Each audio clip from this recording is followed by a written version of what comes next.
My name is Sarah. I'm the events programs manager here. I just have a few logistical announcements to make before we introduce our star of the day.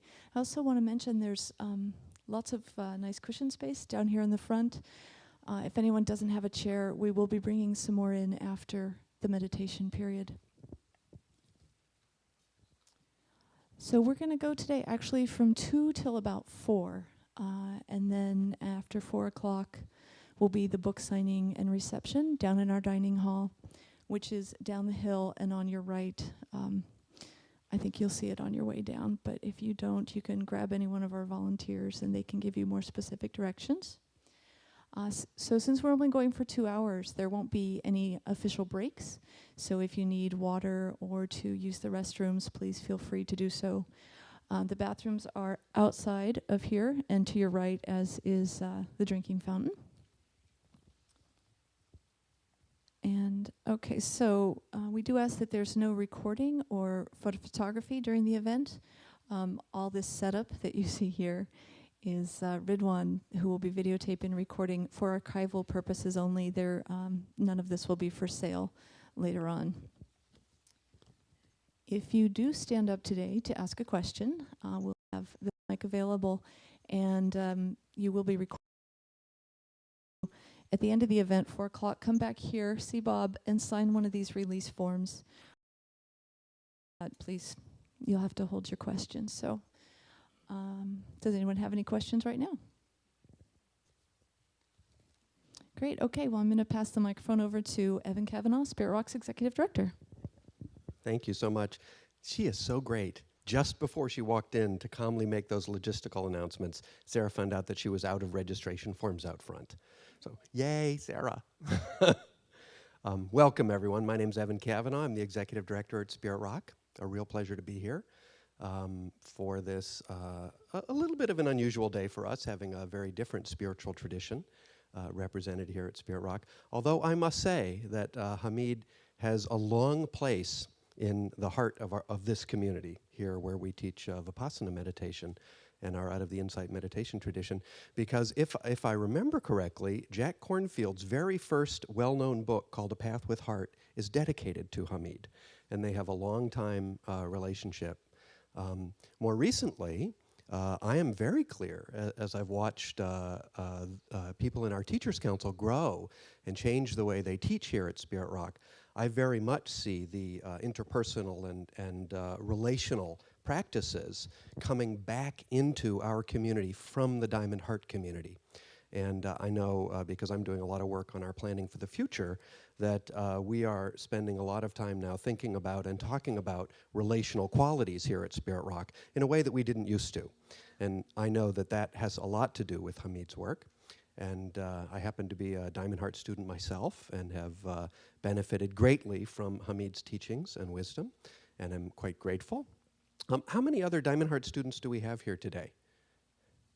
Okay, so a smattering, and of those of you who are not Diamond Heart students, how many of you is it the first time seeing Hamid or hearing about these teachings? Okay, great, welcome, welcome.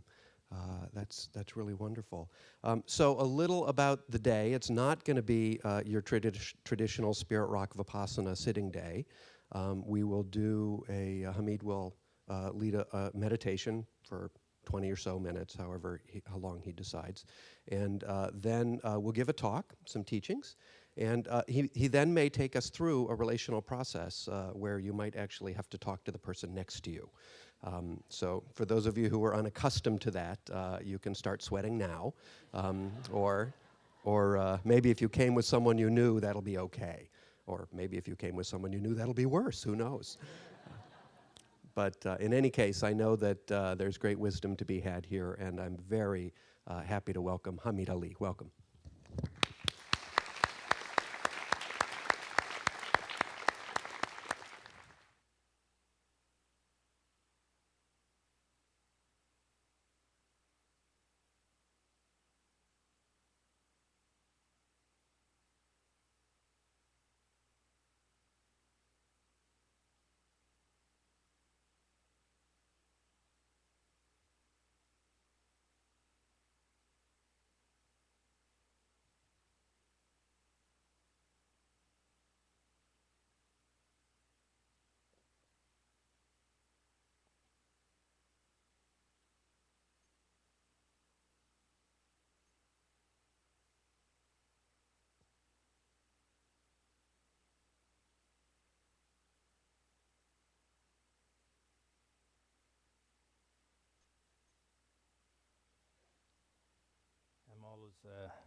I'm always happy when I'm here in Spirit Rock.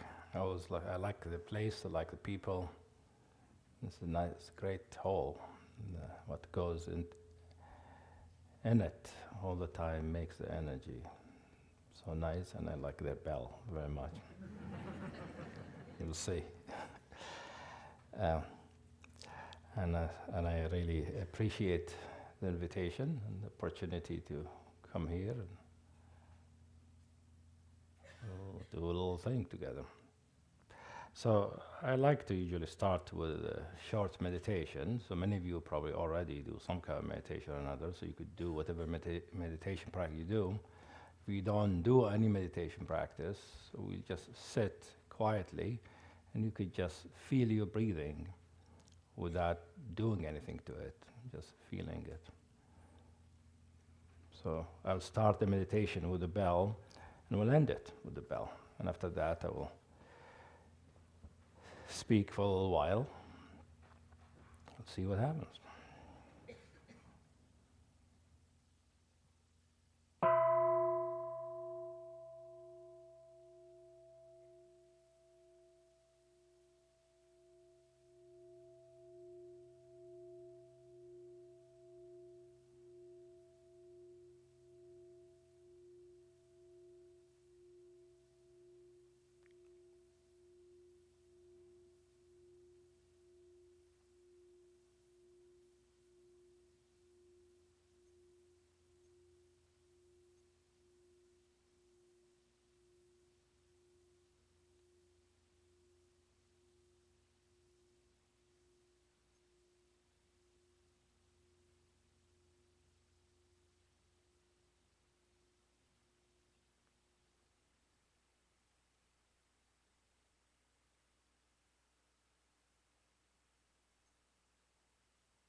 I also like to know how many people here are from the Spirit Rock community.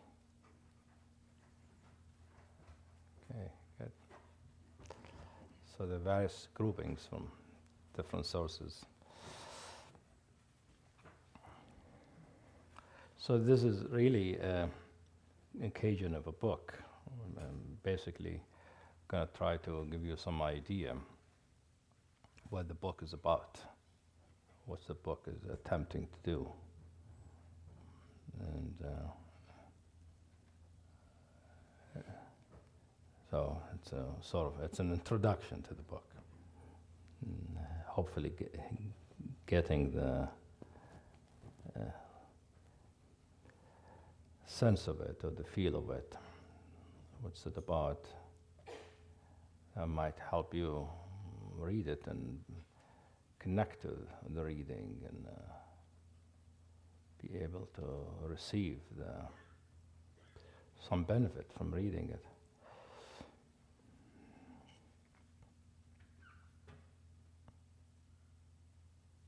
Each teaching has a key, has a cipher to it.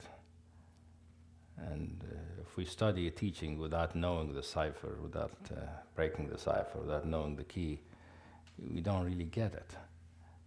Regardless how much we read a book, if we haven't got the key, we might think we got it, but we don't really get it. If we get the key in the teaching that we get from a book, would be similar to actually getting it from a teacher directly, and you might actually get the experience that the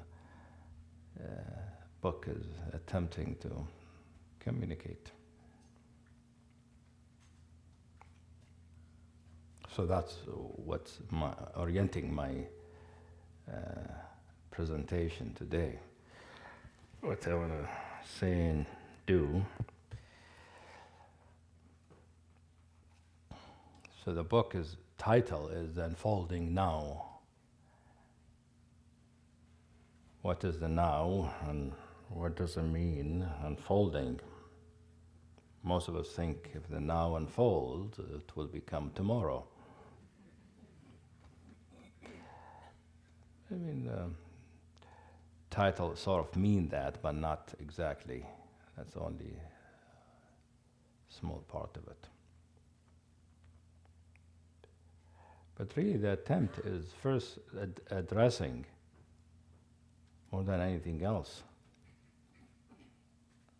why we're interested, why you're here.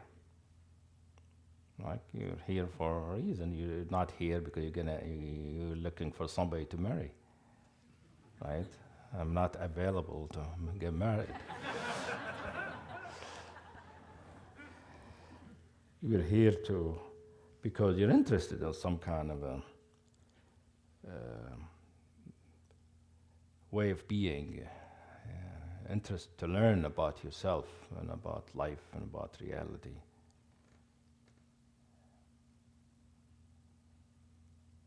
And the interest can come from various reasons, various sources, different influences or sources within our consciousness. We might be just, we have difficulties in life and we're dissatisfied and we're thinking some kind of spiritual experience, some kind of a spiritual practice can help, and which it does. Or it might be because we're longing for some kind of something beyond our particular lives, beyond the particular situation. We're aspiring to something larger or more fundamental or something more transcendent.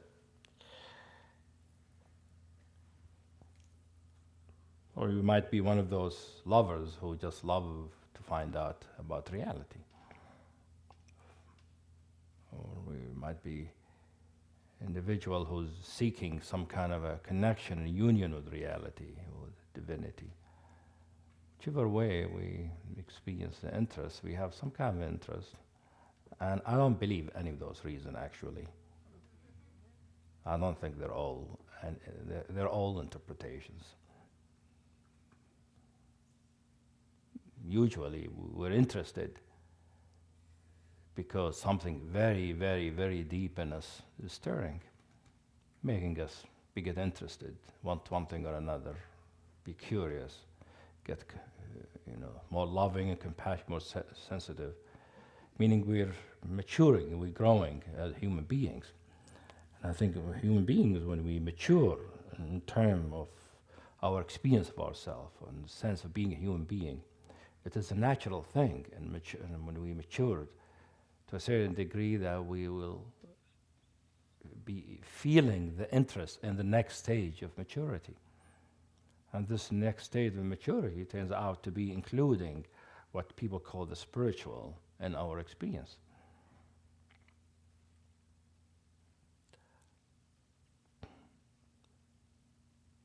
It's like we're feeling some rumblings, we're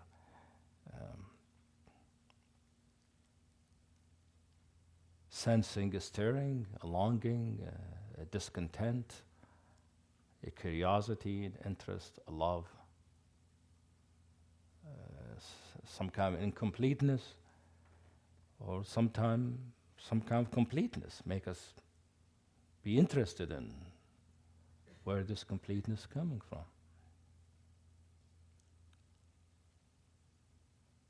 Some of us were interested because we want to help other people.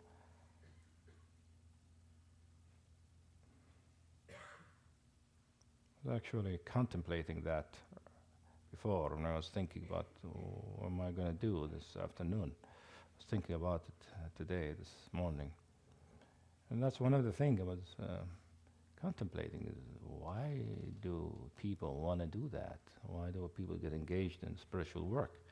And I know each teaching gives a different story, different meaning. You know, we love God, we feel compassion for others, we want freedom, we want enlightenment, all of that. I think they're all true, but it is how our mind is interpreting something deeper, something so deep that our mind doesn't yet recognize it, doesn't really comprehend it, hasn't come in contact with it in a complete, full way. So it comes out in the thoughts and feelings and aspirations that begin us in a spiritual journey, which sort of compel us to engage a particular teaching or a practice. Because much of the time, as you all know, especially the ones who've been doing any practice, it's not easy. And it's like life by itself is very difficult. We think that engaging in spiritual practice will help us, but much of the time, most people, they find it, at least for quite a while, it's just very difficult, frustrating. In fact, to engage the spiritual practice means basically feel the difficulty and suffering we already have even more completely, more fully. It doesn't mean we'll be free now from suffering. Okay, let's take a detour around it. That's not how it works. You go through it. That's how you become free from it, by coming to terms with it. And some of us want to engage the path because we want to be happy, want to be blissful, want to feel contented and have some peace in our life. It's natural for human beings that we want to be happy, that we have some kind of an inner restfulness, some kind of a contentment that we at some point aspire to, that is not dependent on situations in our life.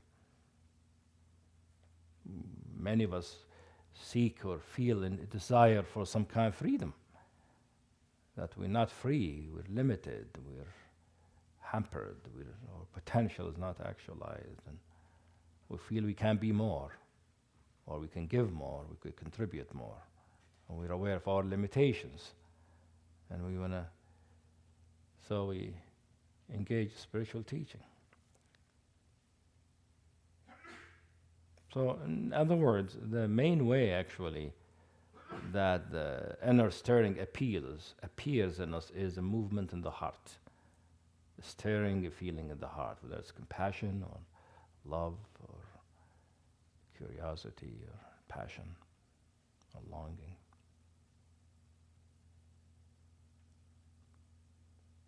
And for me, that's really very important, because without heart, without the inclusion of heart, without including the depth and the richness of the heart,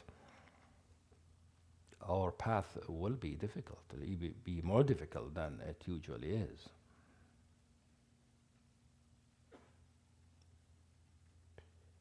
Not only that, heart is inseparable from spiritual experience. In other words,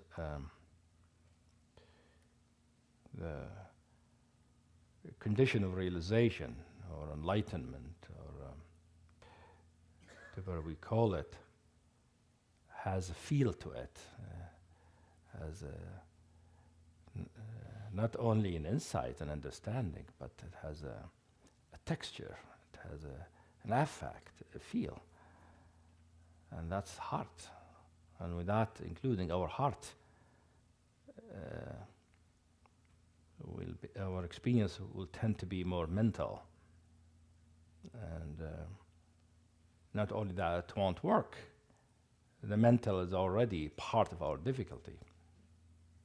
We are actually not already recognizing what we are looking for because our mind is in the way, in a big way. More ways than we usually recognize, in so many ways, so many subtle ways.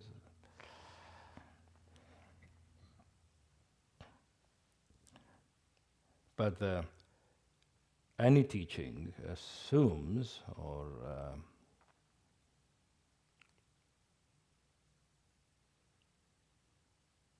understands that there is a spiritual dimension. There is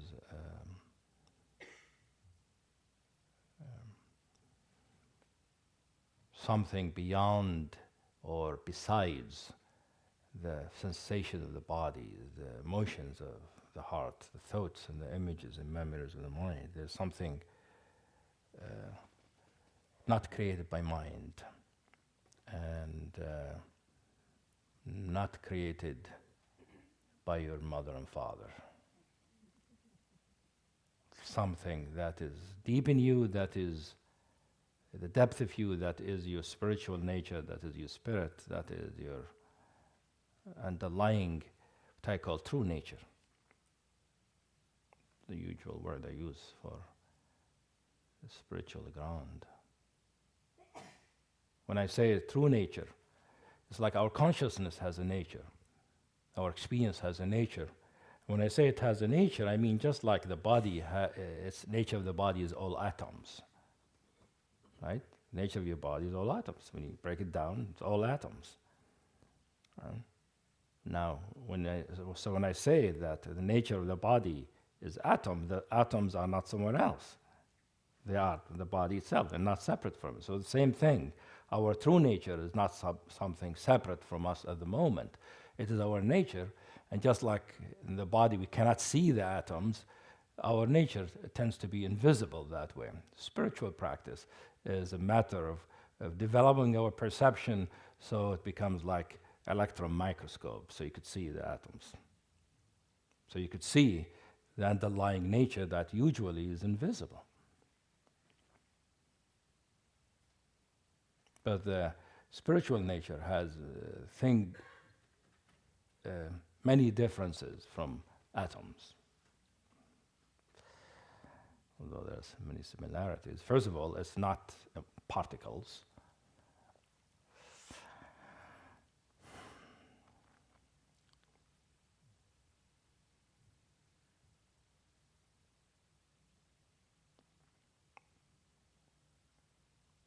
So the point is that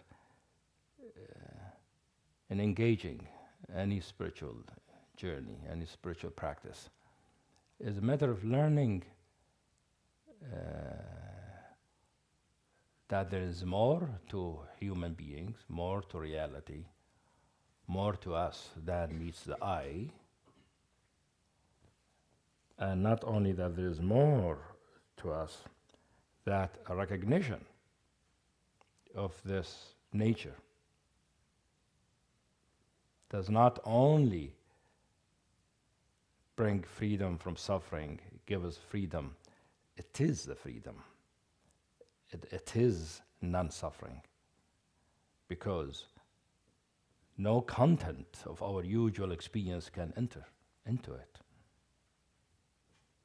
It is a ground, just like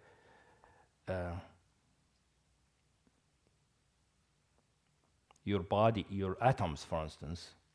You cannot say, okay, I have my atoms and now some of my blood is going to my atoms. Doesn't make sense. Blood doesn't go into atoms. Same thing, your usual suffering and your usual thoughts don't go into true nature. Doesn't make sense. It's constituents. It's more ground, more fundamental than it. Because our usual experience, our feelings and thoughts, and whether they feel good or they feel bad, they're more superficial, they're more outer manifestation, outer differentiation of something more fundamental, that is deep, that's profound. And it happens when we experience it, we know ourselves. It's another thing, actually, I was thinking about. What do people mean when they say being ourselves? I want to be myself. Because that's one thing many people do in the growth industry, but also in spiritual practice. You want to be yourself. And everybody, of course, got their idea of what is themselves. Most people believe they already know themselves, they just want to be themselves. They can't just be themselves because they're always having difficulty relaxing, being themselves. That brings us to the focus of the book, which is a particular practice, a particular approach to experience, which has to do with the now.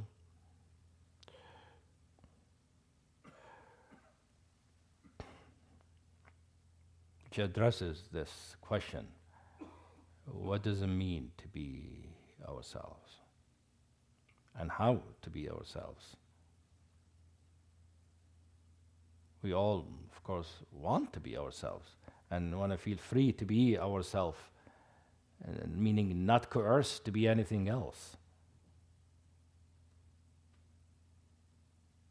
We want to feel at ease, relaxed in ourselves, within our mind, within our heart, that we're settled inside in such a way that we feel not pushed around, not needing to be something else, not wanting to be something else, because we are ourselves and we are contented being ourselves.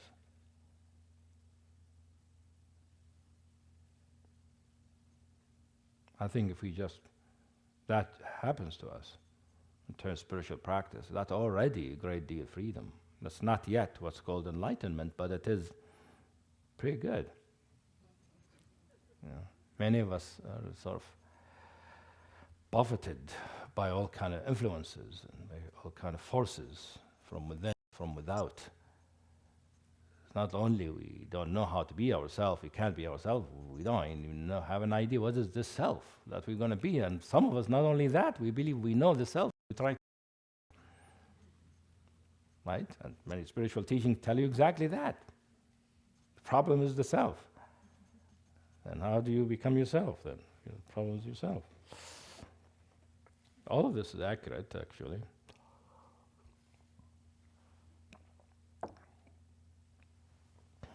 So I don't know I'll be able to spell out the whole thing, and I think the book will do a more complete job, so I'll do a little bit of it.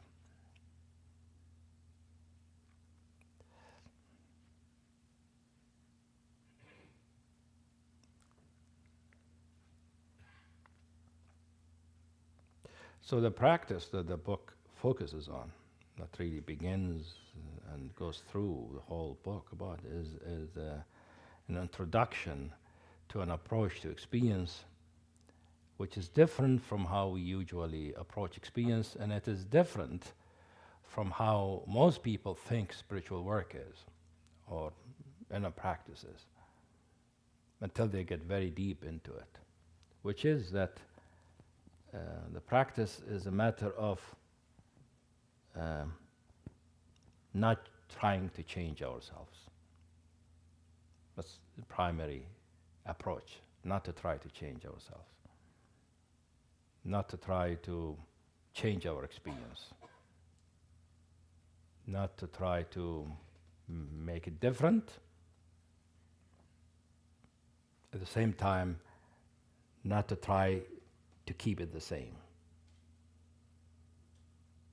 That's what I call hands-off attitude. Not doing anything to our experience. Whatever we experience at this moment, let it be. completely, let it be. And when I say let it be, I don't mean, okay, here's my experience, bye, I'll go do something else. That's not what I mean. When I say to let it be, mean to be with it, to experience what I'm experiencing, to be fully in contact with my experience, whatever it is.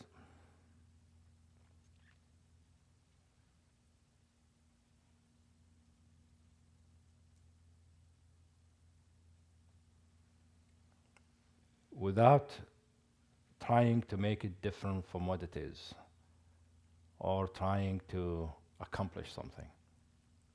That's the thing that we get into in any approach, is that we think we're going to change.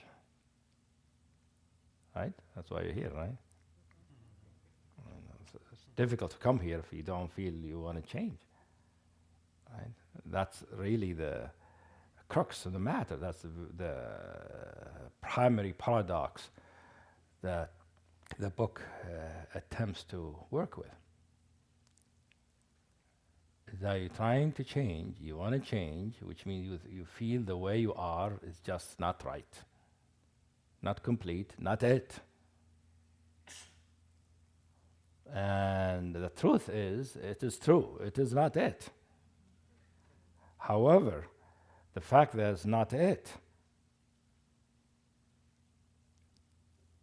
in large measure, is because we're trying to change it. We're not leaving ourselves alone. We don't even know what our experience is completely because we are busy doing all kinds of things about it. If we really just contemplate our experience for a while,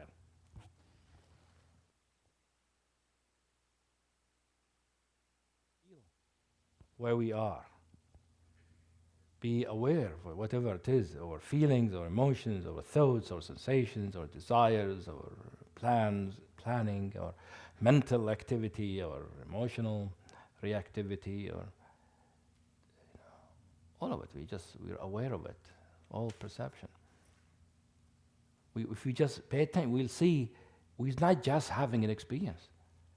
We're also very busy inside us, comparing our experience to something else, judging it, criticizing it,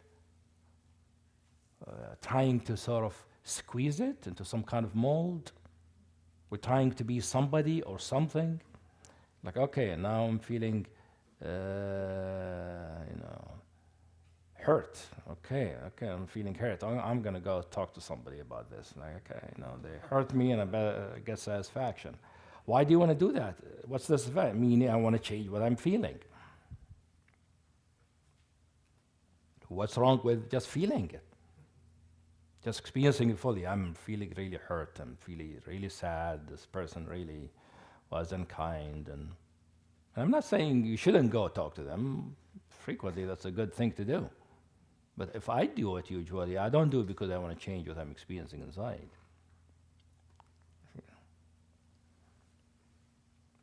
But you might be feeling irritated or frustrated or scared or insecure or inadequate. And many of us, when we feel those feelings, we don't want to feel that way. When our mind is busy, running around, worrying, obsessing, we can't stop it. But at the same time, when we think we are spiritual people, we think we should slow it down, we should quiet it down, we should have a quiet mind. I'm not spiritual, my mind's running around like a monkey. And if I hate somebody, that definitely doesn't work. That's how am I going to go to heaven? And forget about enlightenment. Enlightened people are only compassionate. Look at me, full of hatred. So obviously we have to do something about this. Let's meditate, let's pray, let's process. We do something. That's a huge tendency. I'm not speaking about anybody in particular. We're all like that. That's normal human behavior. It comes actually from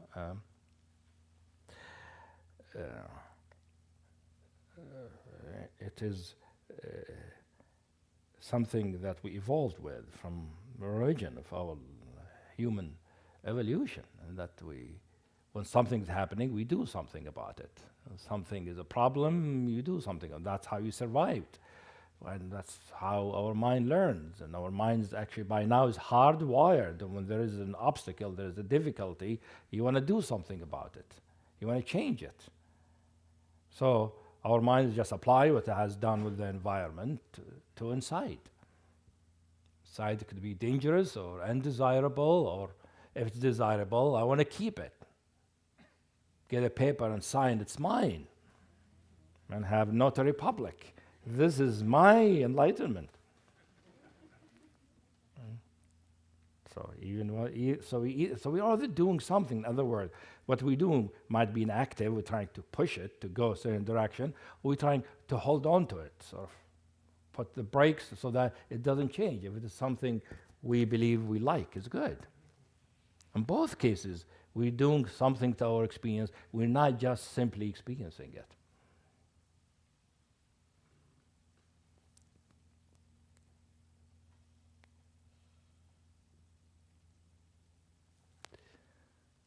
So I invite you to leave yourself alone.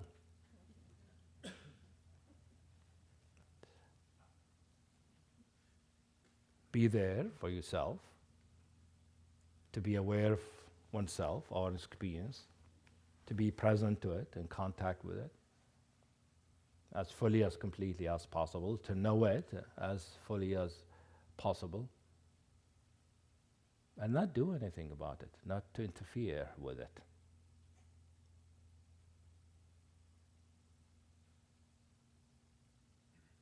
It is difficult for most of us to understand why is that a good thing.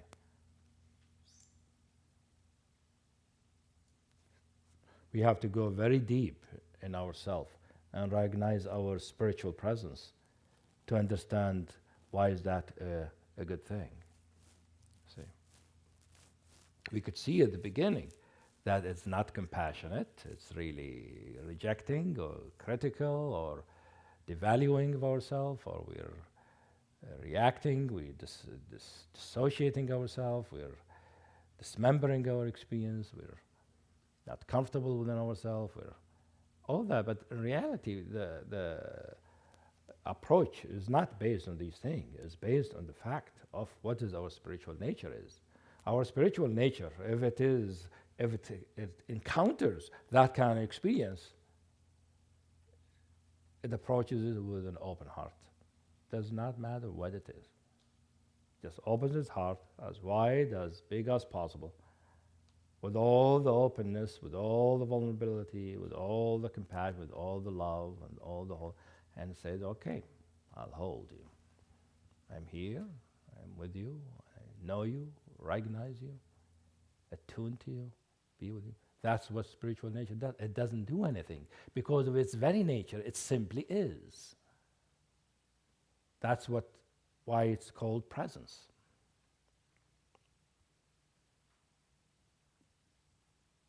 So the approach is informed about what is the presence of our nature when we recognize our nature.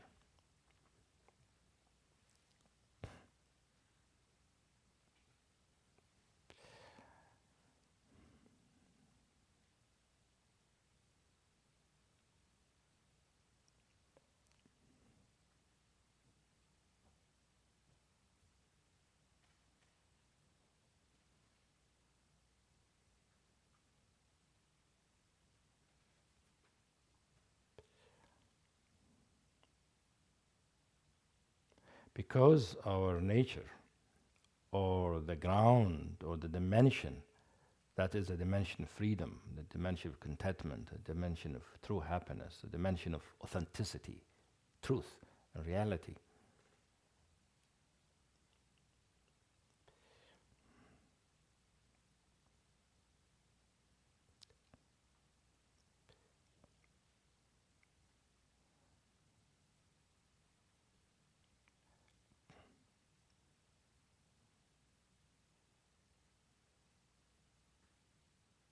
Because that is what we are. In fact, that is what we are right now.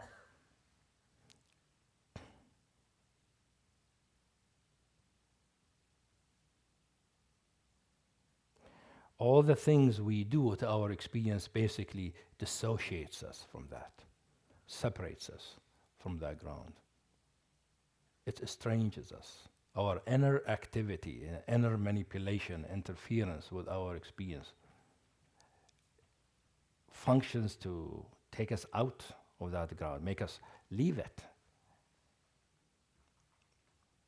Because it is an activity based on discontent and based on rejection, based on judgment and comparison.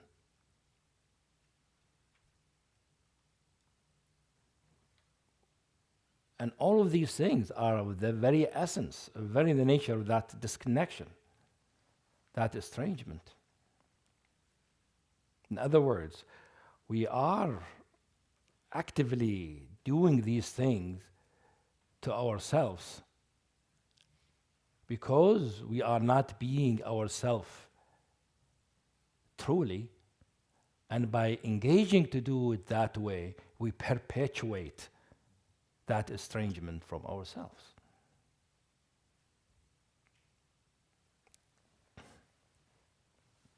You see, many spiritual teachings, especially the Eastern non-dual teachings, they think of the final stage of the spiritual path is what is called non-meditation or non-yoga, which is when you finally recognize what you are, where you are in that condition, when you are in that ground, in the nirvanic ground, in the Dharmakaya or the divine essence, or in that pure luminous awareness. When you find yourself that way, then you don't do anything. Because if you do anything, you will go away from it. So, what I'm discussing is applying that principle without having to wait till you get there. You apply it from now. Why not? You see? We can just be with our experience and approach it with that kind of generosity, that kind of openness, that we will approach that preciousness when we recognize our true nature, regardless what it is. It's not, of course, easy. It's something we learn. We have to practice and learn. It is a certain kind of maturity in relationship to ourselves. It's a skill we learn in our consciousness that it reflects and expresses a maturation of who we are and how we relate to ourselves and how we relate to other people. Like when a friend of yours is having difficulty and pain or something, they're talking to you, what they want from you is just to be there and listen. Right? Listen, understand. They don't want you to come and do something. Sometimes, yes, but most of the time, a good friend is somebody who is there, who is available, who is receptive, who is listening, who is attentive, and who understands, and is attuned to the situation. Why can't we be friends like that ourselves? So that's the invitation of this approach. Much of the time we're having difficulty. And we're having difficulty. We can approach it that way. We can listen to it, know it. So it will have a compassionate attitude, a kindness in it, but also has in it a lovingness in the sense I'm looking into I'm experiencing my experience, and I'm leaving it alone, and I'm being in touch with it because I'm truly interested to know it, to find out what it is. I'm really curious and love to find out what the hell is going on. What am I? Who am I? What's happening with me? What is this experience? What's happening now, and how come it is this way?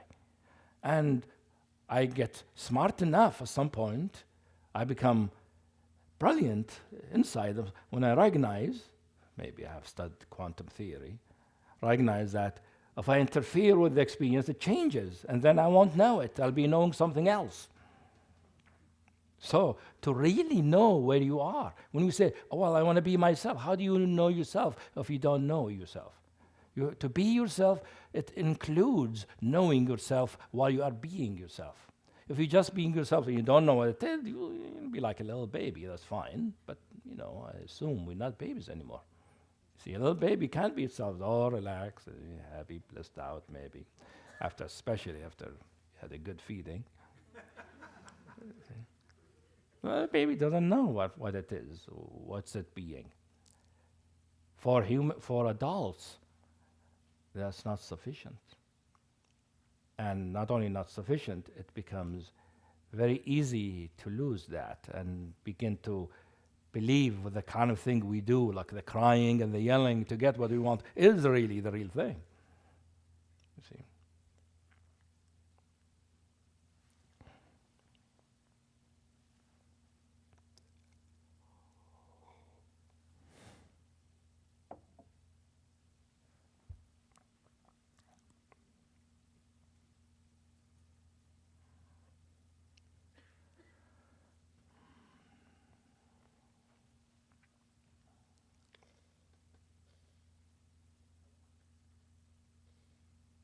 Like we can check with ourselves right now. Something going on. Everybody's always got something going on with them. Right? Even if when you're dead, you're actually something going on with you. So we are always someplace in the experiential universe. There's always something, some feeling, some emotion, some condition, some sensation, pain or pleasure or fear or contentment or arguing with somebody in our mind, or we're just feeling open and spacious, or maybe we're just feeling ourselves as a river of nectar. Some of us might be already, when we check ourselves, feel ourselves as an unfolding rose. Some of us might experience ourselves as space, intergalactic space, quiet, peaceful, nothing there. Not even you.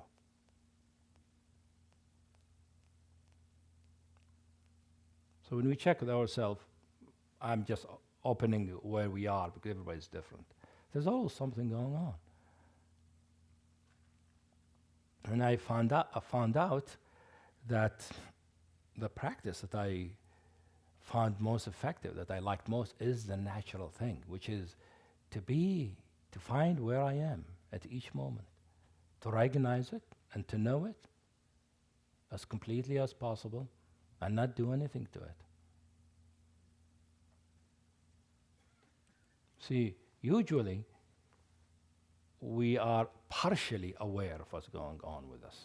We know a little something, like I'm a little,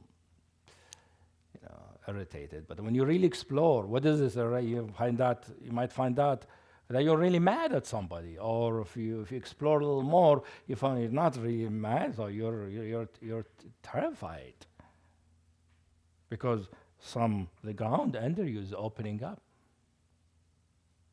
and you feel like you're gonna fall, and you don't see an end. And you might feel at the beginning you're irritated, and it's true, the irritation might be just an irritation because your body is uncomfortable, or it might be something else is happening. So the invitation is to be ourself means, that's what I found out.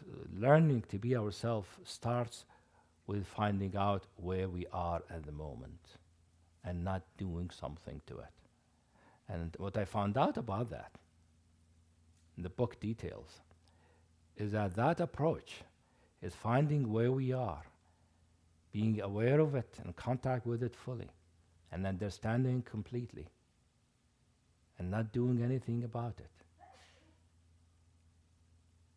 will work regardless what stage we are in our journey.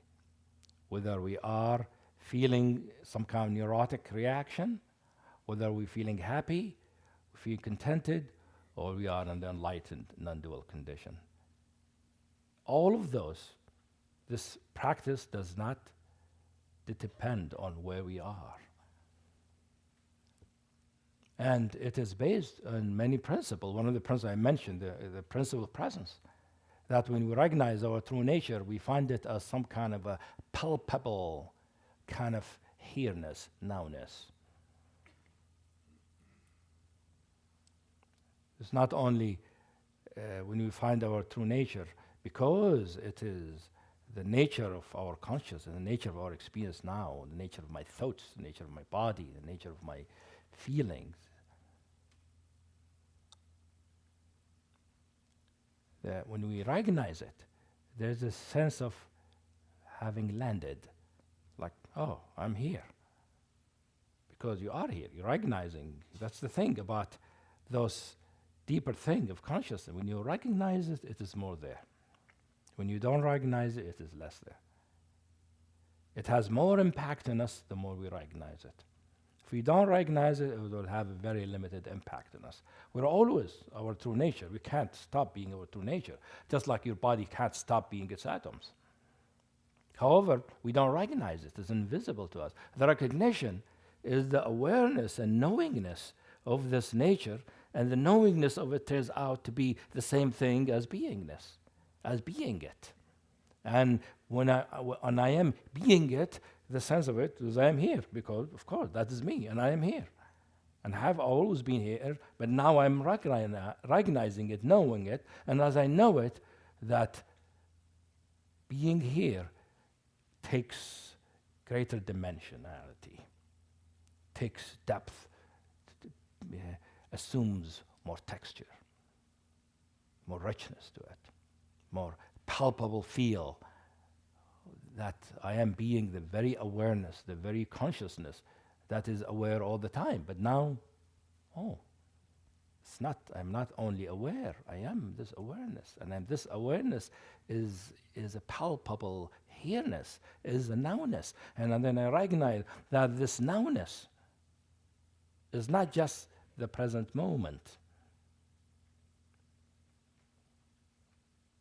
That's one thing about the unfolding now, that the now that the book is referring to is not the intersection of the past and the future. However, it is the intersection of the past and future, which is the present moment, is the entry to it. We cannot find it in the past, we cannot find it in the future, because it is the very immediacy of our consciousness, and the very contactfulness of our awareness, the very in-touchness of our being. So we can't get it from the past, it can only be now, when we are experiencing, when the experience is really happening in the moment. But when we recognize that we are here in the moment, which is a practice of experiencing ourselves in the moment, not thinking about what happened yesterday, but feeling what we're feeling now, it might be feeling about what happened yesterday. That is fine, but that is happening now. So when I say to recognize what is our experience, to whatever our experience now, this includes a mindful awareness of our experience. We are aware of what it is. But there's not only awareness, there's contact, I am being in my experience. I'm not aware of it by distancing myself from it. I'm not witnessing it from outside it. I am witnessing it from within it and from outside it at the same time. Because my awareness is everywhere in my experience. My awareness is not like a flashlight from the back of my head looking at my experience. It is through all of my experience. So when we become aware of our experience more fully, we become more present, because the fullness of awareness, when we recognize this, is presence. And when we recognize this presence and feel the sense of here-ness, the palpable beingness of here now, we recognize that this is it's now. It's right now. But this now, holds the present moment, contains it. But we realize it is the now of the last moment too, the now of yesterday, the now of 20 years ago, without it being a different now. It is the same now that is being now. So it is not the present, because the present moment changes. However, the now never changes. It is always now. That is one of the mysteries when we recognize our true nature, that we are outside of time. It's a palpableness, a luminosity, a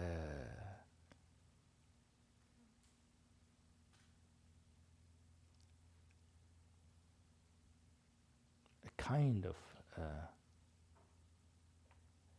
elegant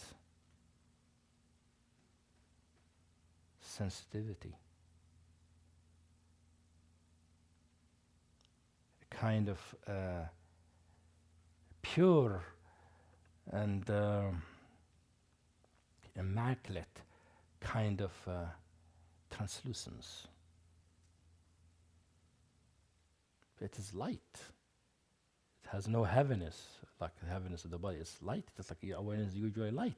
It's very light, but you are that lightness. But that lightness has a feel, a texture.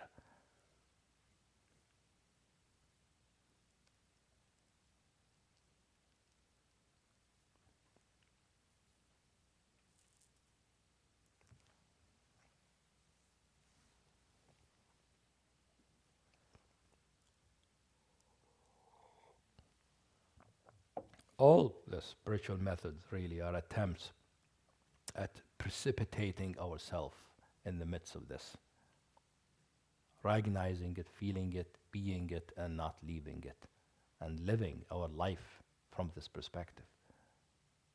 Recognizing that I am then myself, without myself being what I thought myself to be. It does not really feel like a self in the usual sense. But you feel it is yourself because you feel authentic. You feel you are being here and you're not constructing yourself. You're not reacting to anybody. You're completely settled, relaxed in your very consciousness. Your conscious, your awareness that is aware, is relaxed and at ease. As it relaxes, it sort of liquefies. And as it liquefies, it gets texture and feel to it. It's become like you feel yourself as this fluid, luminous kind of light.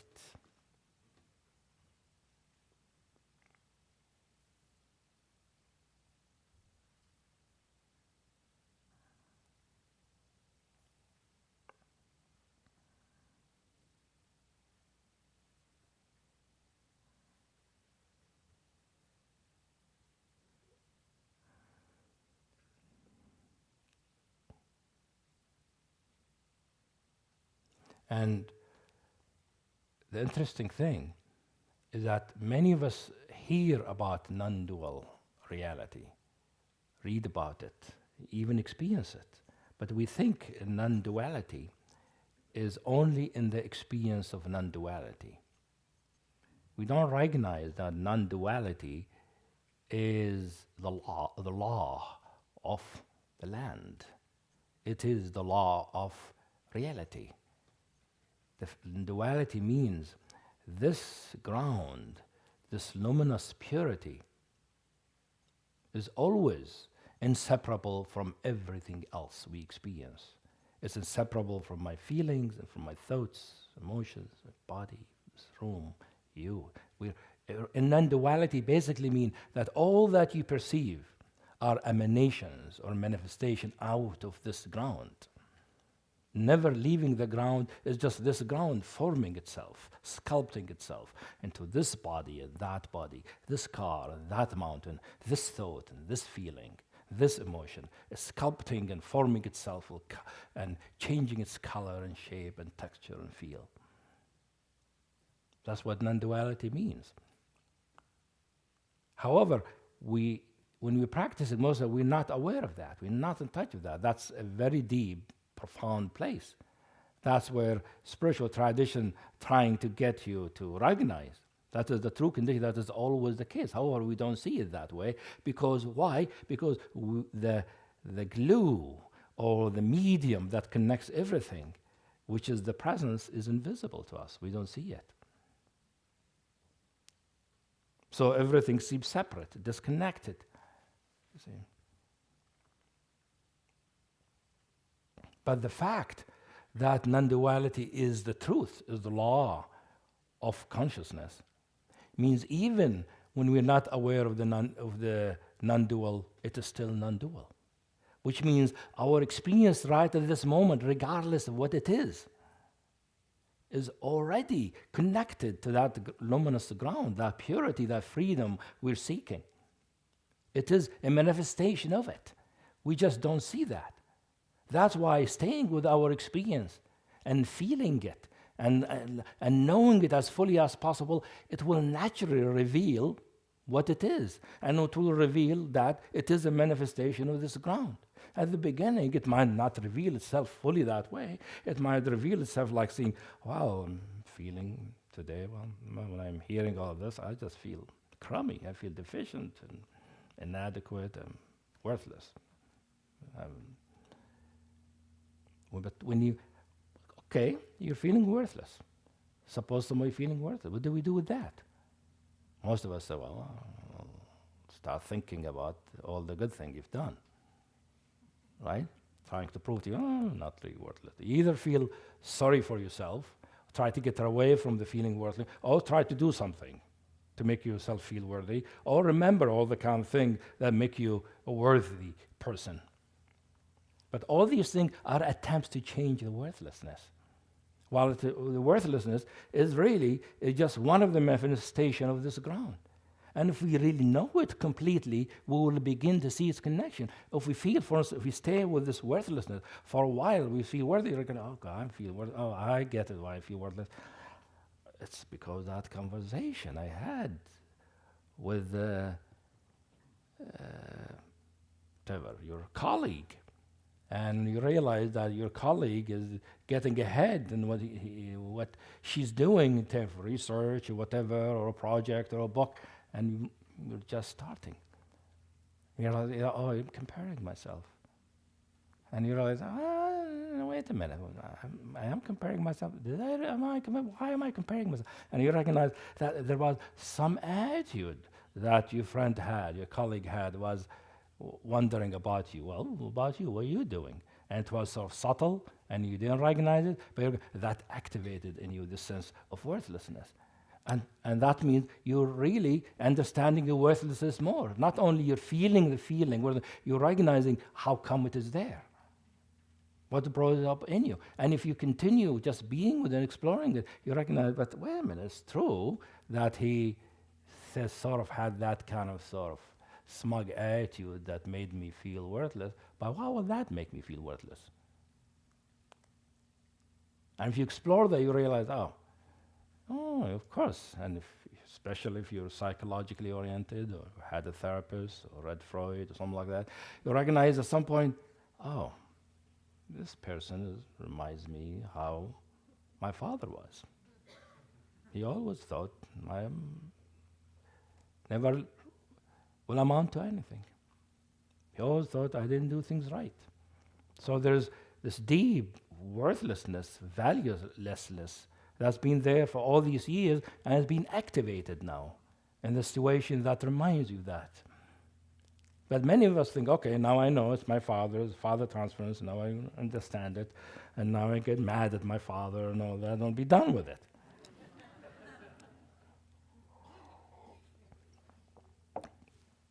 The way I understand it, if you really understand non-dual reality, no, you haven't understood it yet. You're understanding something more about it, but you're not knowing it completely yet.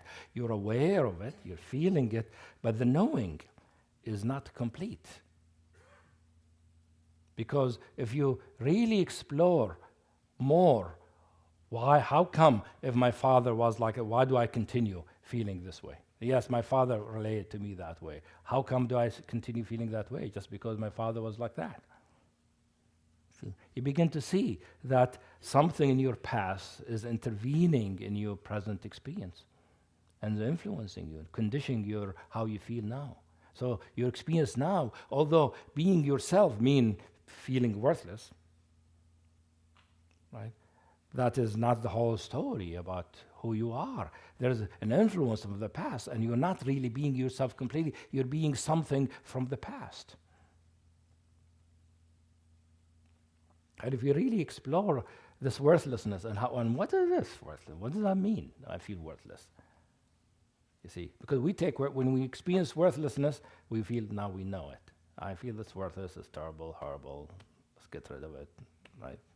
Put it in wrap it in a plastic bag and put it in the trash. That's what you do with worthlessness. Either that or you kill yourself, of course. But really, for me, that's not a complete understanding of worthlessness. When I'm really feeling if you really feel the worthlessness, you begin at some point, right? If you really stay with it, stay in touch with it, not just what happened with your father or this colleague. That all helps you understand, gives you more in touchness with it. It brings more the fullness of the hurt and the pain of feeling no self-esteem or low self-esteem. But when you stay with that, you recognize at some point there's something missing, that you don't feel your own esteem. Your worth is not there. So worthlessness means something like feel worthy that is not there. I'm not having the feeling of being worthy. If we really explore that and stay with it, so when I say explore, it means I am being with it, I'm interested in it, and I really love to find out. The experience, as you notice, by itself, it just gives you more about what itself if you really attend to it that way. So the approach that I am inviting you to do, it has mindful awareness, but there is an active component. The active component is not a matter of doing something to your experience, but to understand it as fully as possible with the curiosity, interest, to use all your intelligence, all your knowledge to find out what it is. Where am I now? And to know where am I now fully, I need to understand what it is. And to understand what it is will require everything that I know about myself, but will also require the immediacy of the experience right now. And the heart of the approach is, although I am active in pursuing understanding, I am not doing anything to what I'm investigating. I'm leaving it completely alone. That brings the principle of concentration. So this practice combines mindful awareness and concentration. The mindful awareness is needed to just be aware of what's going on. The concentration is called concentration without a form, without an object. But what it is, your concentration is that you don't want to be distracted from not doing. We're always getting distracted. We start doing something. We're aware with it after a while. We're doing one thing or another about it, comparing it or judging it or pushing it or trying to change it or trying to hold on to it. These are distraction from the heart of the practice, which is non-doing. So it requires some kind of concentration, steadfastness of that purpose. So if we stay with our example of feeling the worthless and letting ourselves feel the worthless, after a while if you start feeling, well, I feel my heart is missing. Some good feeling about myself is missing, is not there. And if you really allow that to happen, you feel as somebody begin like a big gap kind of appears in the midst of the heart. And it feels really specifically. It's very specific, precise, and feels this is the lack of worth. This is the absence of my value. I thought of bringing the question of value because the question of value these days is in the air. Well, the value of your stocks, the value of your house, your retirement accounts, all in question. But I'm approaching the value to something closer, more intimate to us. When we allow ourselves to fully get into the experience of worthlessness, we begin to recognize like there's something like feeling worthy is not there. And we feel a gap. And if we really allow ourselves to experience that, at some point, that field of experience will begin to reveal something. If we don't fight it, if we don't resist it, if we don't try to change it, we're always trying to bring value, bring worth into our experience, instead of just trusting, no, let it be. Let's see what happens. If we let it happen, if we let it be, that absence of value at some point will become filled with an inner nectar, with an inner preciousness, with a beautiful, nectary kind of presence. Presence, that luminosity and that palpable presence, but the presence now with a slightly different texture that we have known before. Like I recognize something present, something is here, but it feels sweet and almost edible. It's like, almost like a pudding. My heart is full of pudding. I wish I could lick it. I could taste it. I wish I could lick it. Tastes sweet, yummy. What kind of taste is that? What kind of taste is that? Oh, God, well, quite edible. Oh, God, if people around me knew. Right? And if you really let yourself feel that, like you're beginning to recognize something that the presence that we are can manifest itself as a sense of simple value, just simple worth. And it feels like it is the presence of value. And that the value that I am experiencing right now is not because of what I did, not because of what I'm comparing myself to my colleague or what my father thought about me. No, my value now is because I am letting myself be. And being myself, and all that stuff about worthless and all the stuff I was reacting, was happening, that is preventing me from experiencing my true value. So I'm saying that it is possible for us to experience a sense of esteem, a sense of worth, a sense of value that is independent of our situation. That has nothing to do with what happened. And when we experience it, it's really a preciousness, a beauty. Like our consciousness becomes suffused with this golden, amberish, liquid, transparent, clear light that is sweet, but it feels like the very essence of value. Like I feel I'm not only just feel worthy, I feel I'm worth itself. I'm the very substance, the very distillation of value. Now I understand why I'm so concerned about feeling value. I was missing part of myself. I'm inherently valuable because it is of my very nature that I have value. And then many of us will say, okay, good, now I'm dealt with my self-esteem issue. I'm done. Yeah, you're done with that, but why does that mean I should stop feeling my experience and being interested in it? Because if we really continue exploring, what is this value? We can begin to recognize more about presence, about our true nature. We will recognize that my value is not only that I have value in me, that value is intrinsic to what I am. You begin to recognize that value is not dependent on time and space and is not caused by something. It's not a result of an action or a way you were. It is the fact that you're recognizing yourself right at this moment in your very beingness. When you recognize yourself in your very beingness, you recognize that beingness, that consciousness is not only valuable, it is where all value comes from. It is what makes us give value to anything. When I'm valuing something, I'm imbuing it with this value that comes from my consciousness. And we really, by exploring this, we begin to recognize presence. And we recognize presence, we recognize that this presence, what is presence? What is, you recognize it is just pure awareness, aware of itself. Awareness, aware of itself, but not only aware of itself, because awareness can be aware of itself without knowing itself. Right? We might have not thought of that.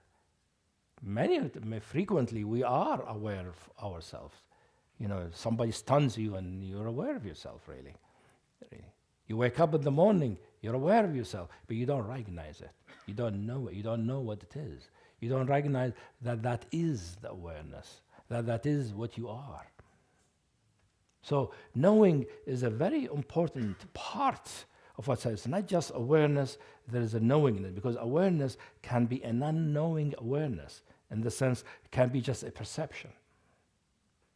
You can perceive something and not know what it is.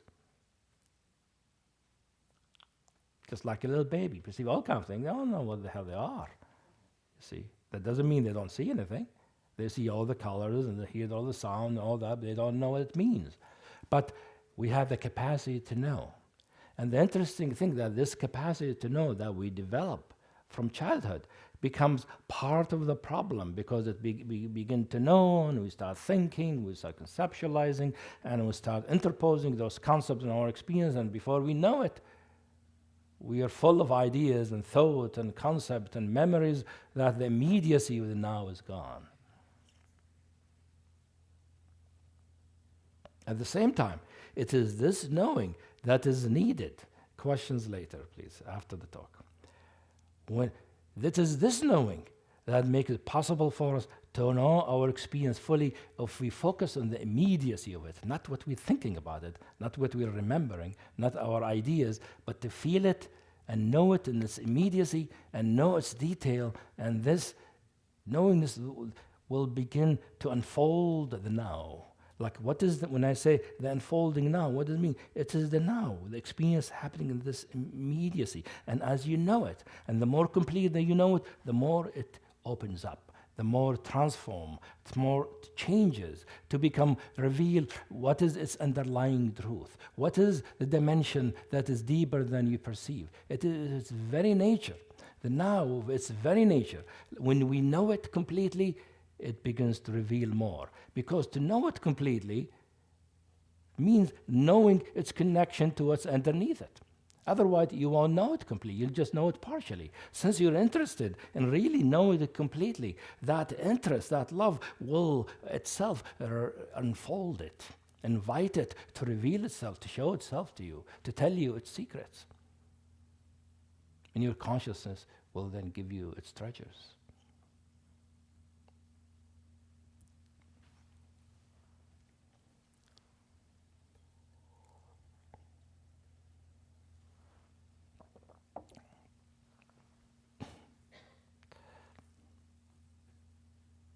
You see, that won't happen if we interfere with our experience in the moment. But it is a delicate balance, as you see, to be with ourselves, with our experience, with our full capacities, interested to know it without trying to change it. That's a not easy thing to do. Because for most of us, we're not motivated to experience ourselves if we don't want to change it. Most of us want to practice. We want to be more aware, more in touch, because we think that's what will change our experience. But that motivation by itself will be an interference that will make it not possible for us to really know our experience in its immediacy and fullness. Then knowingness, when it becomes full, then opens up the fields. Because to know it means to know how it is connected to the other elements of it, to the ground of it.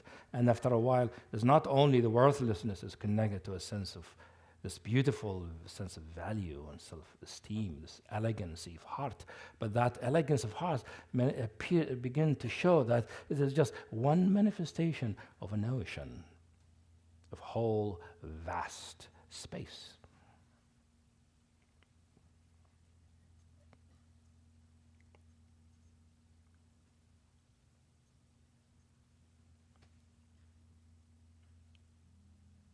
That the value or the love we experience or the compassion or even the sadness or the hurt or the anger or the irritation are basically bubbles, waves arising out of this underlying, amazing, mysterious ocean. The ocean of being. As somebody said in one poem, the ocean without shores. No end to it. The endlessness of our being.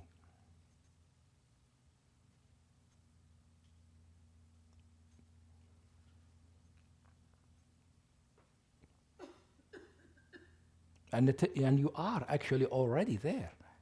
You see, you just don't recognize it because you don't see how your present experience, you don't completely comprehend your present, you're not completely in touch with it. You're fighting with it.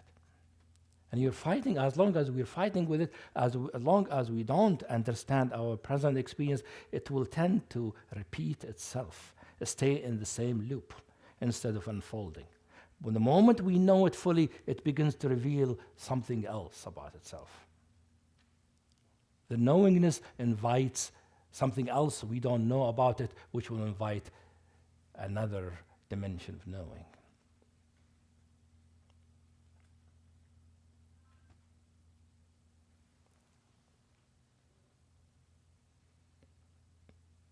There's an interesting kind of thing, I call this inquiry, this practice. Being where we are and not interfering with it, being completely in contact with it and inquiring into it. If we really engage, after a while you recognize that the one who is inquiring and what we are inquiring into is the same field, is the same thing, it's the same consciousness. Because your experience is part of you. Your mind, your heart, that are involved in the inquiry are part of you. It is your consciousness inquiring into itself, being interested into itself and itself. As it becomes interested in itself, it reveals itself. Until it reveals more and more of itself, until at some point it says, here I am, baby. I'm all here. And you're lucky you said, what do you mean all here? What is the all? It's all. Everything. The whole cosmos. The whole universe.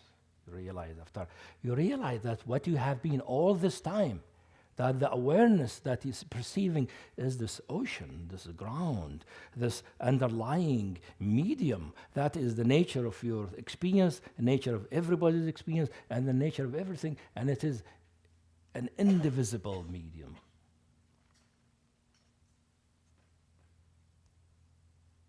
And feels completely selfless.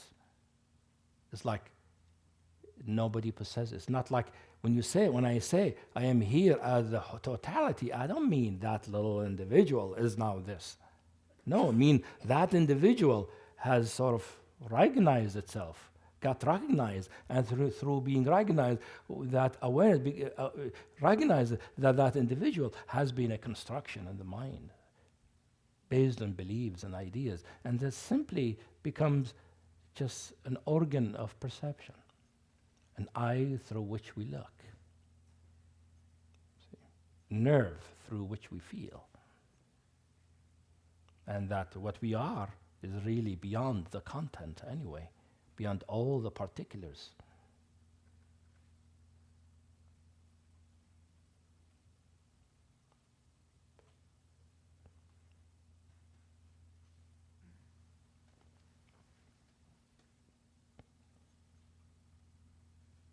So as you see, and we could continue exploring that, because this field itself is its very nature is that it is self-revealing. And this self-revelation, this intelligence that is of its very nature self-revealing, will appear in our mind as an interest to know it. Remember what I said? I don't believe all the reasons why we're here. Because it is this nature that brought you here. And it brought you because it is you. And it brought you to me, which is the same thing. So that one organ here of perception that recognizes the nature is telling another organ, wake up, we're the same. You are just another finger, just like I am one finger. We're all one, really. And in that experience of oneness, it's not just we're mushy kind of oneness. There's an elegance and there's precision in it. An exactness, we really ourselves in a very precise way. Like before that, when we say being ourselves, because of our emotion reaction, we're sort of vague. We don't know what is it that is me. Now you recognize, you see the palpableness and the clarity of it and the stillness that is inseparable from the clarity. Like it's just peace, and stillness that feels the very intimacy, the very the inner of the inner of the inner of my consciousness. The back of it. The back that has no back. The behind that has no behind. Now is looking at the front and aware. In that perception there is elegance, there is beauty. And for me personally, when I think of myself as an individual, what has motivated me has been loving that beauty, the beauty of reality. That we are beautiful when we see ourselves, and everybody is beautiful. Reality as a whole is beautiful, even though there's a lot of discord, there's a lot of trouble. But when we see the ground of it, it's still held by that luminous beauty. So I want us to do an exercise. I said I was going to do an exercise. I did talk a little longer than I expected. So this exercise is basically putting into practice what we're talking about, which is finding out where we are. What are we experiencing in the moment? And not to judge it, not to criticize ourselves, not to do something about it, just to recognize it, know ourselves in the moment, whatever we are. We might be feeling mad at somebody or hurt, or we're feeling happy, or we're feeling I'm a spaciousness, or I'm an ocean, or I am an emptiness, or whatever it is, where you are. So we'll do an exercise, we do this in different ways. So the way we're doing it is when we're going to get into groups of 3. You choose 2 other people to do this exercise. And each person will take turn, 10 minutes, where you reflecting, contemplating your experience and talking about it. By talking about it, you're describing it to yourself so that you know it. By attempting to describe it, you need to know it. So by attempting to say, what is your experience in this moment, you are looking at it, and you're becoming more immediate in it, and you're feeling it as fully as possible, and saying what it is. So we'll get in groups of 3. Each person will have 10 minutes, right? Monologue, just verbalizing your experience that way, exploring where you are. So you want to find out where you are without doing anything with it. And the other 2 people will be like those 2 people. Just sitting there silently, not judging, not doing anything, not nodding, just being present. Just being there. Listening, just like true nature will do. Being there, listening, attuned, you see. And letting people be, the person be what they are. And then 10 person for the other person, and the third person 10 minutes. And after you all finish, then You'll have a discussion for 10 minutes. See, what did you find out, all of you? See, maybe you could pool your insight together. So that will take 40 minutes, and then we'll come back here for a discussion. You can ask questions then. So in 40 minutes, I'll come back here. We're all going to come back. You can bring up your question. But this exercise will give you some taste about what I'm talking about. Okay, see you for 40 minutes.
So there'll be a period of discussion. So if you have a question you want to ask about what I presented or something happened in your exercise, you can raise your hand and you'll get a microphone.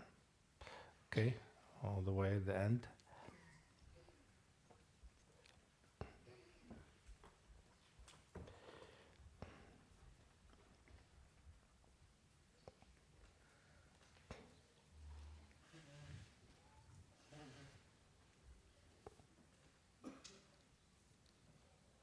I am asking permission for the oldest person in the room chronologically to speak.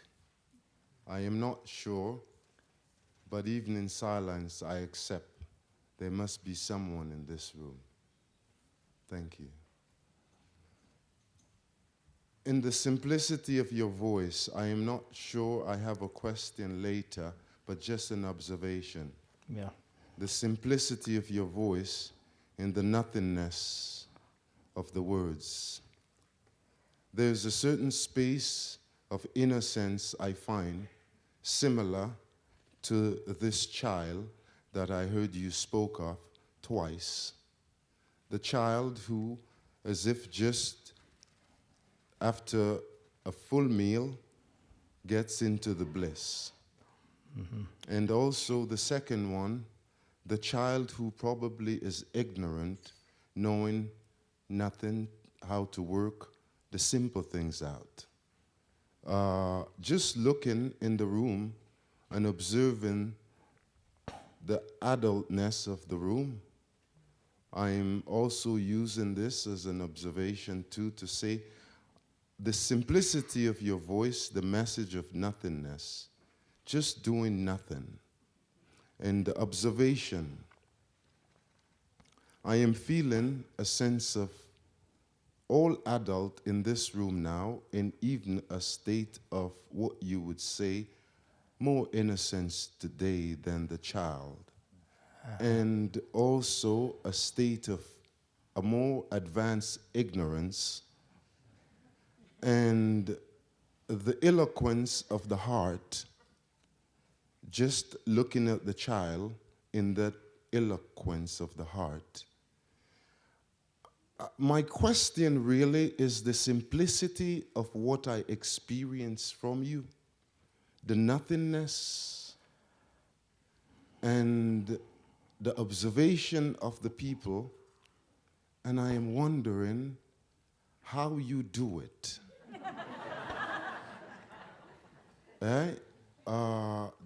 How you do it that you could get big people, intelligent people, educated people,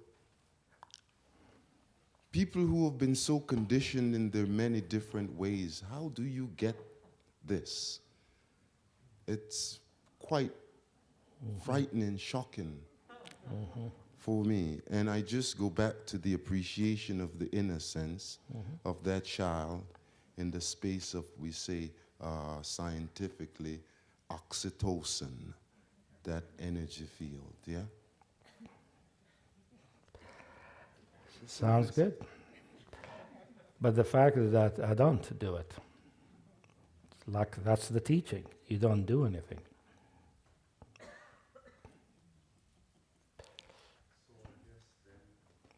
Just the nothingness, I just say, thank you very much for doing nothing. And may we continue in our doing nothing. Sounds good. And That's what I invite everybody to do. How to do nothing. But you see, the doing nothing is doing nothing to oneself. Doesn't mean we don't take action in the world. I'm not recommending that we stay passive in the world. So there was a question there.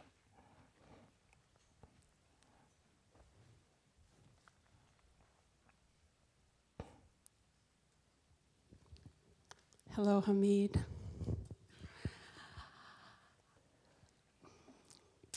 I want to say that I felt my experience was when I was hearing about value, that and lack of value and lack of worth, or the gap in the heart that I've experienced many times. Yeah. I was so grateful to be spoken into. It was like the words were coming into my being and awakening the field of value. How sweet. And then any thought was just an emanation, or, as I said, a little munchkin popping up to give a commentary. So I appreciate that. And my question is that when I notice myself not being as idealistic as I would hope I would be, or behaving in a certain way that I would approve of, that the superego would approve of, I'm asking about that transition between making the observation and the energy required to go into the inquiry. Because I may make the observation that I'm judging now, so I'm out of that field of value.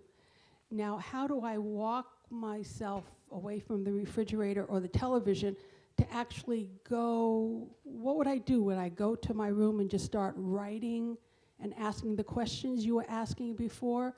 Like, how would I transition into that ocean of mystery, so that I could hold myself during the next period? I wouldn't try to transition. You wouldn't try? No, I wouldn't try to transition at all. That's the point. Transition means you want to change where you are. You see, so wherever I am, wherever you are, you have whatever manifesting in your experience, and you're present with it in a friendly, inquiring way, interested to know it, just like a friend is interested to know you. And it is of the nature of our experience that if we approach it that way, it reveals its truth.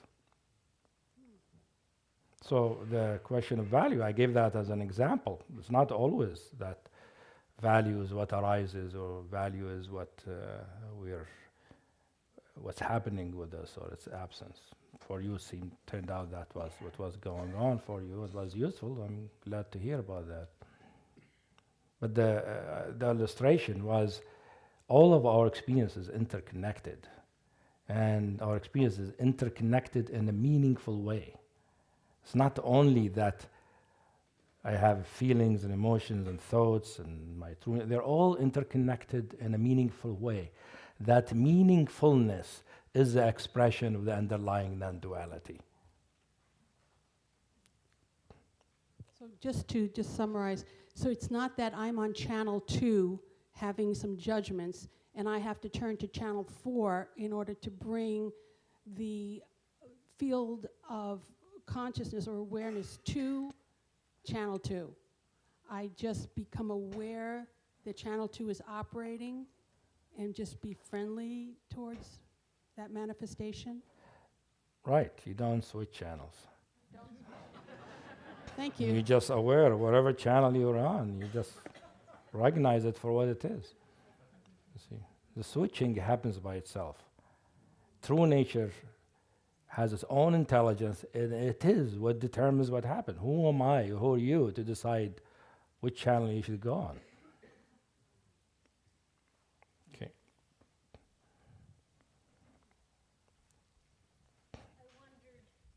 Yeah, wait for the microphone. My question is about the way our minds switch so often.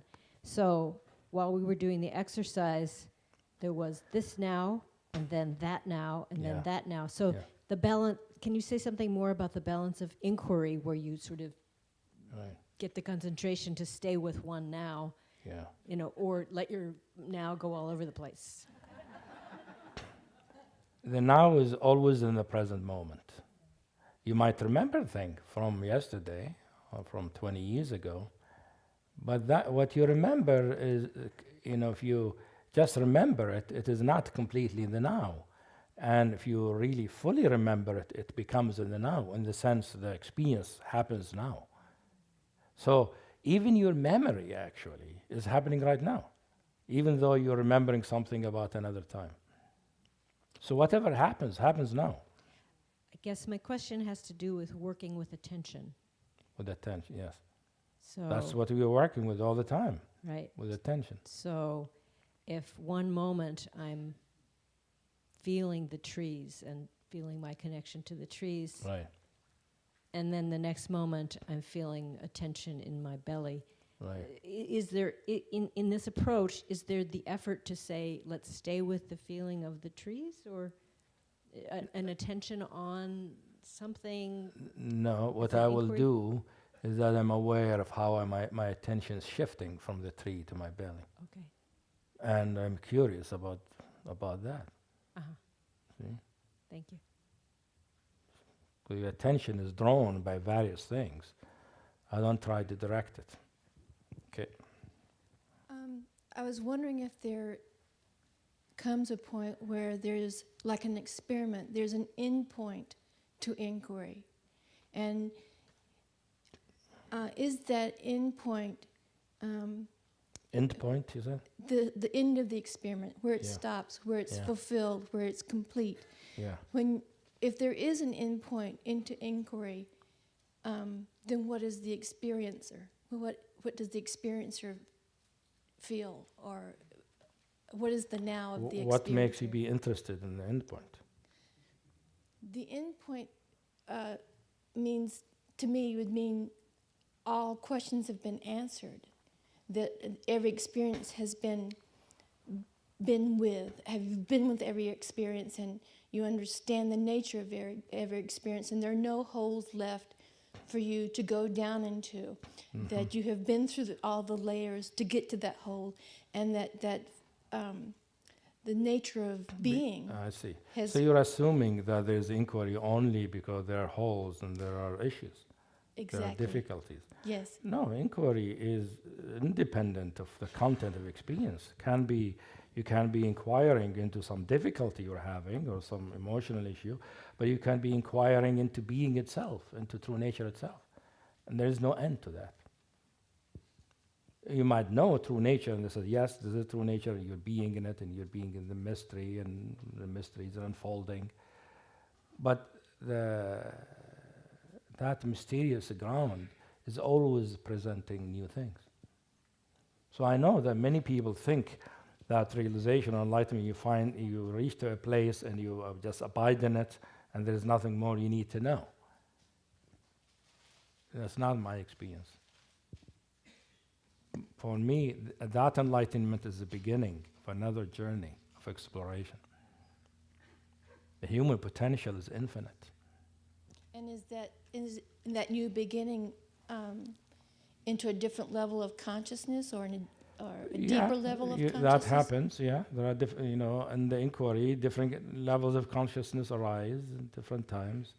The inquiry is, remember, it's really not interested to get anywhere. The moment you are interested to get someplace, if you're interested in a particular goal, you are going to interfere with your experience. The fact that you're interested, you have to reach an end, or you're interested in a particular state, that by itself will make you want to orient your consciousness in a certain way. And you're already interfering with your experience. But that's a subtle way of interference. Thank you. Okay.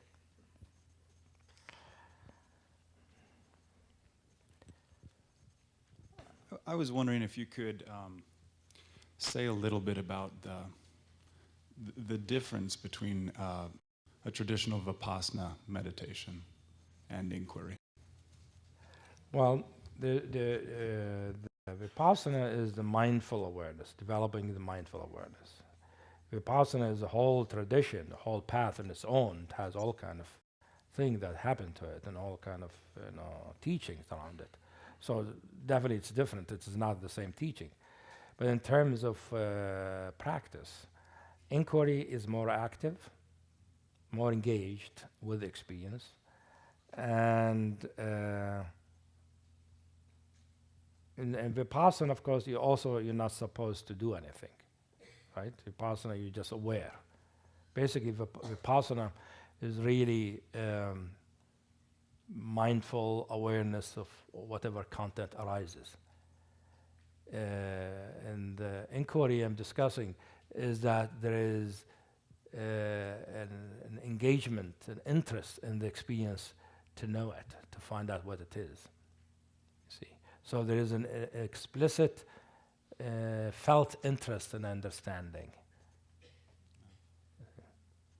And somehow that's different than just the awareness that one is aiming to cultivate in Vipassana. Exactly. There's an additional thing. That's why I mentioned in this practice there is awareness, mindful awareness that's needed to explore your experience.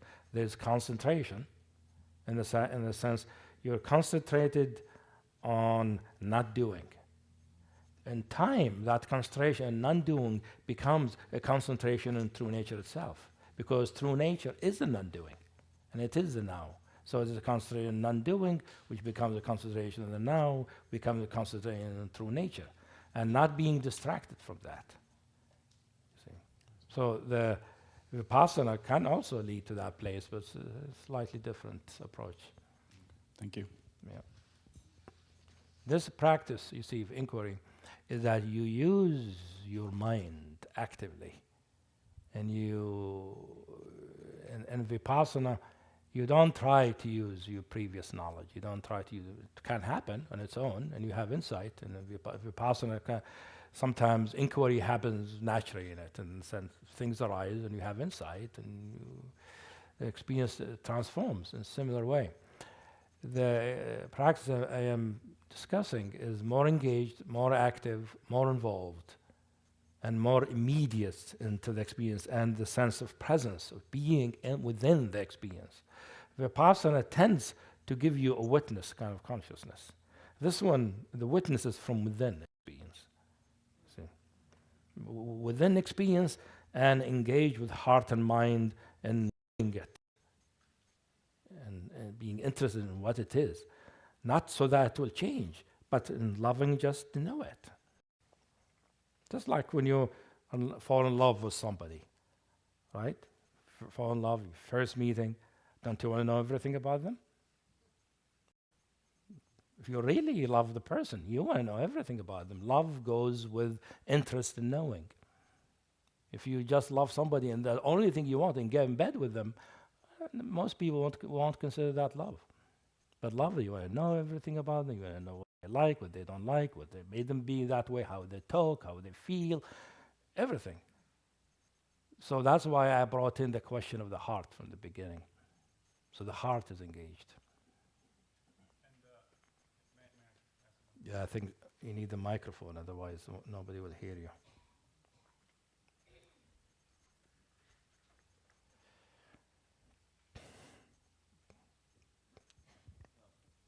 Just finally, have you found that there's any, because of this kind of active engagement, that element that is different than Vipassana, Right. have you found that there's any particular benefits to this approach, in contrast to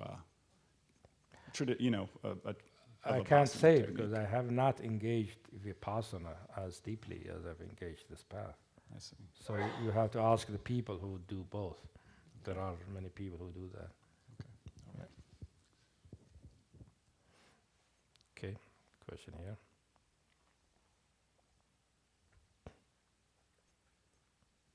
I like Vipassana. I learned it a long time ago, but it's not my primary practice. Okay. Yeah, I've done Vipassana, and I'm a scientist, and what Uh-huh. I'm struck by, Yeah. physicist, is that the even bigger similarity between this technique of active observation and the technique of the method of science. Yeah. And I'm struck, and I'm coming from the point of view of an awareness that the human body, or this structure that we call human, is a very powerful instrument of observation and understanding of the universe. Yeah. And I notice that, and I appreciate the amount of discrimination you make in various aspects of consciousness. And the thing that comes into the foreground from this type of inquiry seems to be, one of the things seems to be these values or these aspects of essence. Yeah. Whereas in the scientific method, what comes into the foreground is things like symmetry principles and conservation laws and just laws, that the world seems to be lawful and seems to Right. work mathematically. So my question is, I'm wondering why one method leads to that coming to the foreground and this other method leads to these values coming to the foreground, and where does it all come from? And like both are quantized, both seem to be quantized. There's not an infinite continuum of values, but certain ones jump out. What is all this about? Well, obviously in science, you're not exploring your experience. You're exploring some objects. You're exploring the physical world and its laws. And it is the same kind of inquiry applied to that. I'm applying that kind of inquiry to our own subjective experience. Right, and with similar laws. And actually, the inquiry will, as you engage in this, you will discover laws of consciousness, how the mind works, how consciousness works. Similarly to what scientific inquiry in physical universe. But I think, both can benefit from each other, you see. And I can see how our science can actually benefit by including the observer in the exploration. Usually science tries to remove the observer.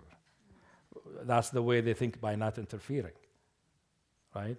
Science thinks to not my experience interfere. of science as a physicist is actually we do try to include the observer, and we can't get away from that. You So can't get away. I feel right. like physics has Yeah. come to that point, of course. Because where now they come to it, yeah, right? we have to start from that basis and then try to understand what's Try- going yeah. on.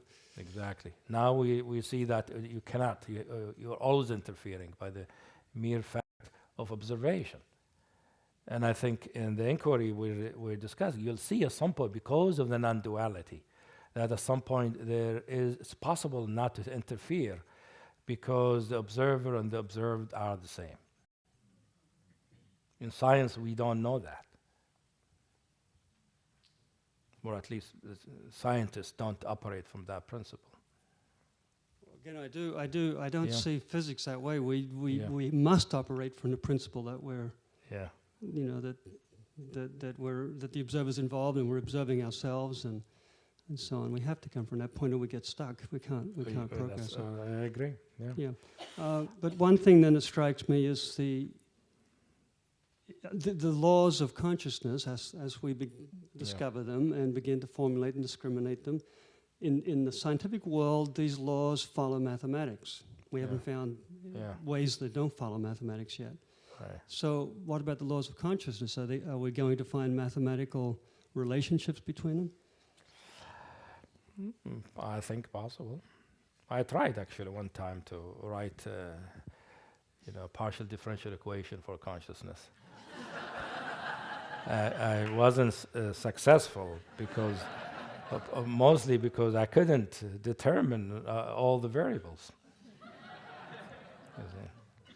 because I have a background in math. I know how to do that, but and was very interested in it. And maybe somebody will come along, will develop some kind of math that will relate to the laws of consciousness. But also, remember the mathematical theory, Gödel's theorem, Gödel's proof, which is that you cannot have a perspective that includes all truth. That there will always be an incompleteness. So even, I think, if we could find a mathematical formulation for consciousness, that does not mean it will describe everything about consciousness. See? Yeah. Pretty amazing. Yeah. Well, that's the excitement about the exploration. See the love of it, of the joy of it back. It is amazing. Reality is amazing. The scientist discovers it, and the meditator discovers it. Well, so I really enjoyed the practice. This was new to me. Okay. And what I'm curious about is the interpersonal aspect of it. Yeah. The being witnessed as I'm just being with my experience and naming it. And I guess to use the example you spoke of earlier around worthlessness and value, Yeah. I'm wondering about from a developmental perspective, someone might say that you have to be valued before you can value yourself. That some like psychologically internalizing something. But from the perspective that you were speaking of about true nature, it sounded like that was sort of inherent in our experience. Right. So what's the question? I think the question is, do you see that sort of interpersonal work as part of the inquiry, that it needs to be done with someone who can witness you in a certain way, or is it really something that you can do by yourself because it's already inside? Both ways. I mean, I've done it mostly by myself, but we also have teachers who work with the student by helping them with the inquiry, and people can do it together. There are ways we could do that. Now, in terms of value, it's true. It helps if somebody values you, to recognize your value. But that's not absolutely necessary because your own value is intrinsic. It's a matter of discovering it. When somebody is there to help you, it gives you more support to find your own value. At some point, you have to find your own. And not only that, it turns out it's not yours after all anyway. It's not the self we take ourselves to be that possesses it. See? Okay. Thank you. Yeah. Question over there? Yeah, in the middle. Where is it? Here in the middle? Oh, Yeah, excuse raise your hand so you can see. Thank you. Yeah. Be the last question because we need to get to the signing books. Thank you for coming. I'm wondering if this inquiry method is something safe for most people who want to do it. I'm thinking here of Carl Jung, who really said that the journey with the unconscious is something you really should only do if you feel you have no other choice, because it can be dangerous. And this seems very deep and That what happened in the exercise? You went deep? I did go very deep. It was in a very good way, but I work with trauma survivors, and I'm kind of going through what I imagine would come up for them if they embarked, and I'm wondering, this seems so good, but I'm just wondering what your experience is there. Good question, because some people, as you inquire into your experience, what reveals itself is not necessarily value, but terror and fear and pain and all of those things, and some people it might be difficult for them to tolerate. It's true. Now, when you do it by yourself, of course, there is the fact you're doing it by yourself, you can go into it as deep as you can. So there is some kind of self-protection. Since you're doing it by yourself, nobody's forcing you to go into it. And because the inquiry is a matter of just staying with your experience, not trying to change it, right? It's different from doing a practice where you're trying to make something happen. The practice is sometimes some practice of concentration, you try to actualize a certain state. And that can break through to some deep places and then can bring up stuff that the person can't handle. But remaining with your own experience already happening, its own experience, see? So if something difficult happens, it can. It's not the usual thing for this kind of method, because it really, what arises depends on the capacity of an individual. But at the same time, it is good to have somebody help you with it if you have those kind of difficulties. And in fact, in our school, when we recognize somebody has really trauma and or abuse in their experience, in their history, we recommend that they work with a specialized person who does trauma work or something like that, because it's not like the method of inquiry will put them in danger, but it's not as effective as a specialized therapy to deal with it. Because if a specialized therapy addresses that directly, is sensitive to it, and while the inquiry is more general, experience in general. So it might work in time to deal with trauma, but it will take much longer than if you do it with a specialized person. Thank you. That's how I look at it. So I think this will end it. Next thing we'll do is we'll go, I think, to the dining room, and if you have a book you want me to sign, I'll be happy to sign it. However, I ask you one thing, which is, if you want me to put your name in the book, give me a piece of paper with your name that you want me to put in it. Even if you think I know your name, give me your name, because sometimes I can't spell, all of that happen. Can't remember. And before we go there, you have another announcement. Another little quick laundry list. One, Jeffrey Burkhart, I have a check that you wrote to one of the Diamond Heart teachers. So if you want to get that back, you can contact us toward the end of the cleanup period. And someone lost their green Nalgene water bottle. Anybody pick one up that wasn't theirs? No, sorry person who was looking for it. Hang out, it may appear. Our housekeepers are getting ready for maintenance week this week, and sorry for all these logistical details. They have asked that everybody who's sitting on one of the zabutons, one of the large square cushions, if when you leave today, if you could just take the cover off each of these cushions, and then the cushions get stacked toward the back of the hall. You can just leave the covers here, we'll gather them, but if you could unzip and remove the cover off the zabuton and stack those back there. And there is also a Ridwan email list out on the information table out here, as well as a Spirit Rock email list, which we encourage you to sign up if you have not already. A reminder, if you asked a question today, to please see the list. The release form has moved back to the video camera. Please sign that if you have not done so already. All right, well, and at long last, thank you. Thank you so much for offering this day as a benefit for Spirit Rock and for Ridwan, and just for being here at Spirit Rock and sharing everything with us. Well, thank you for having me, and thank you all for being here.